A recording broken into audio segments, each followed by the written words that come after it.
सवाल नरेंद्र मोदी का नहीं है। सवाल है कि हमने व्यवस्था कैसी बना ली है। इस व्यवस्था से हमारा देश चलेगा क्या?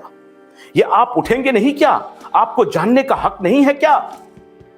और अगर हम ये सवाल उठाएं तो कहें कि देश के खिलाफ सवाल उठ रहा है। ऐसे सवाल हो जवाब होगा? ये सवाल होना चाहिए कि नहीं होना चाहिए कि भाई ये पब्लिक इशू ला करके आप देश का निर्माण कर रहे हैं। अच्छा, वो बिजनेसमैन टेलीविजन चैनल पे आके बोले जा रहे हैं कि हम देश का निर्माण कर रहे हैं, देश के निर्माण में हमारी भूमिका है।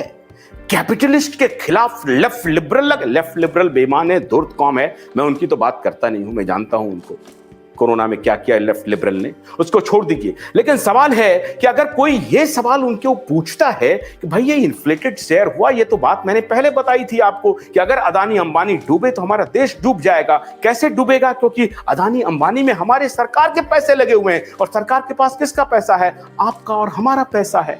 तो हम डूब जाएंगे। ये सवाल तो पूछना चाहिए। क्यों नहीं पूछना चाहिए? ये सवाल क्यों नहीं पूछा जाना चाहिए कि अगर सुब्रत राय सहारा जेल में है तो अदानी क्यों नहीं जेल में है? ये कैसे इन्फ्लेट कर रहा है भाई? इनकी तहकीकात क्यों नहीं हुए है? 40 से ज्यादा सेल कंपनियां।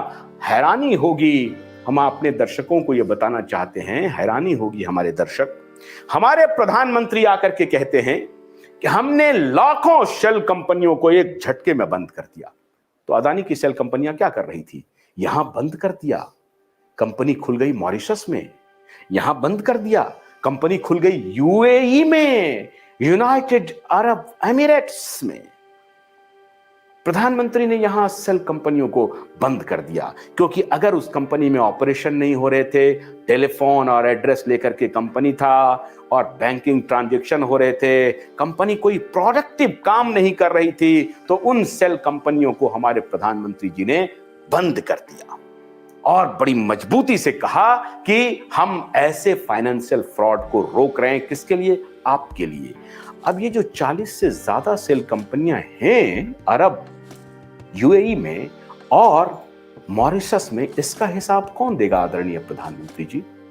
यहां से पैसा उन सेल कंपनियों में जाता है। वो सेल कंपनियां वहां टैक्स हेवन है, वहां टैक्स चोरी करते हैं, वहां टैक्स का लेना देना नहीं है। तो वहां से पैसा फिर रूट होकर के इन्वेस्टमेंट के रूप में, फॉरेन डायरेक्ट इन्वेस्टमेंट के रूप में आपके पास चला जाता है। शेयर इन्फ्लेट करो, हजारों करोड़ रुपया तसीलो, उस हजारों करोड़ रुपया में से 500 करोड़ रुपया सैफन ऑफ कर दो। 500 करोड़ रुपया चला गया यूनाइटेड अरब अमीरात और मॉरिशस, फिर मॉरिशस की वो कंपनियां आकर के अडानी में इन्वेस्ट कर देंगी। अब उस इन्वेस्टमेंट का इंटरेस्ट दीजिए, उनका इनकम का कमाई दीजिए। इस तरह से पैसे का गोलमाल चल रहा है। ये करते हैं मुंबई के दलाल। ये काम चल रहा था। अब ये सुब्रत राय जैसे लोग हैं जो कहते हैं अपने को चतुर, लेकिन इनकी चतुराई कुछ नहीं चली। इनसे सीखना चाहिए। सुब्रत राय सहारा को तो अडानी से सीखना चाहिए कि किस प्रकार से सेल कंपनियां बनाई। हो सकता है सुब्रत राय ने भी सेल कंपनियां बनाई हो, ये भी इनका भी बाहर में ऑपरेशन चल रहा है, मुझे नहीं मालूम सच्चाई क्या है। लेकिन मैं तो आपके सामने कंपैरिजन रख रहा हूं कि सुब्रत राय सहारा पब्लिक मनी लिया हुआ था तो सेबी की नजर टेढ़ी हो गई, वो 2 साल जेल में चले गए। लेकिन अडानी यहां से पैसा, अपने शेयर को इन्फ्लेट करके पैसा ले रही है और उसी पैसे को बाहर भेज रही है, फिर बाहर का पैसा अपने यहां इन्वेस्ट करवा रही है। इस तरह का एक सर्किल इन्होंने तैयार किया है और इस तरह से हमारा देश लूट रहा है और इस तरह से हमारे देश को लूटने देने में सरकार शामिल है। सरकार के नाक के नीचे यह सारा खेल चल रहा है और ये इस तरह का खेल सबके नाक के नीचे में चला है। मनमोहन जी के भी नाक के नीचे में चल रहा था। क्या कांग्रेस, क्या भाजपा, ये सबके सब मिले हुए हैं। ये business tycoons, politician, bureaucrats and regulatory authority का कंसेंसस है। किसका किसका? Business tycoons, corporate and politician and bureaucrats and regulatory authority, इन सब का मिल करके कार्टेल बना हुआ है और इसी कार्टेल के सहारे इन्होंने देश पर कब्जा किया हुआ है। और इन कार्टेल को मुंबई का जो फाइनेंशियल दलाल है, उनका जो कार्टेल है, वो उनको सपोर्ट करता है। फाइनेंशियल दलाल बहुत छोटे आदमी होते हैं, वो दलाली करते हैं, अपना कमीशन लेते हैं, भाग जाते हैं। लेकिन वो अपराधी बड़े हैं, वो सारा नुस्खा उनको बताते हैं, सारा तरीका उनको बताते हैं कि तुम कैसे फाइनेंशियल जगलरी करोगे, कैसे फाइनेंशियल फ्रॉड करोगे, ये सारा तरीका पिछले 75 वर्षों से, 1-2 वर्षों से नहीं, सारी सरकारें इसमें शामिल हैं। सारी सरकारें, खाली आज के मोदी जी नहीं, सारी सरकारें इसमें शामिल हैं।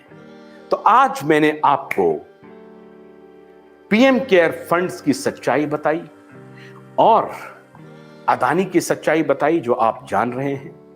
फाइनेंशियल फ्रॉड को अगर रोकना है तो इस देश के स्मॉल मीडियम एंटरप्राइजेस को, हमारा जो किसान है, हमारा जो मजदूर है, गरीब है, उसके बारे में सोचने वाली सरकार को, उसके बारे में सोचने वाले पत्रकार को, उसके बारे में सोचने वाले एक्टिविस्ट को सामने आना पड़ेगा।